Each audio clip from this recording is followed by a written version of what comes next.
that these developments are but natural consequences of the decisions of the parties involved to carry out policies that operated outside the boundaries of the law. And this cannot be tolerated. As a legislator and a public servant, kinakailangan po naming i-uphold ang rule of law. Bagamat maaaring hindi mag-agree ang mga ilang tao sa aming postura, sa aming stand, wala po kaming choice, kundi sundin ang ating saligang batas, ang ating mga batas. At bilang bansa na rin, ang Pilipinas ay dapat magpakita na mayroong rule of law.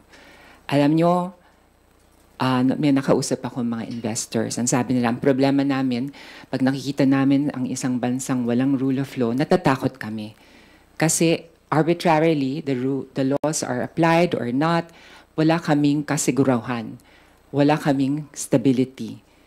And even from an economic point of view, the rule of law attracts investors and provides a secure and safe climate for potential investors.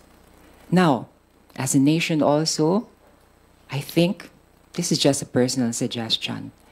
Lumabas tayo unilaterally from the ICC. I think it's about time bumalik tayo sa ICC. At ipakita natin sa buong mundo na ang itong bansang ito ay gumagalang sa ating mga batas at sa mga international laws. Wala pong masama doon, mga kababayan. Ang batas, ang ating tanging sandigan at proteksyon sa pang-aabuso, pati namin nasa mga posisyon ng kapangyarihan. Ito lamang ang kasiguruhan na merong pagbabatayan ang ating mga hukuman upang bigyan tayo ng katarungan kung tayo ay naapi o naagrabyado. So sana po pananawagan, bumalik na po tayo sa ICC. We pride ourselves as a nation that recognizes a rule-based order around the world, then let's walk the talk. Let's go back to the folds of the ICC because naniniwala ko wala naman dapat tayong ikatakot.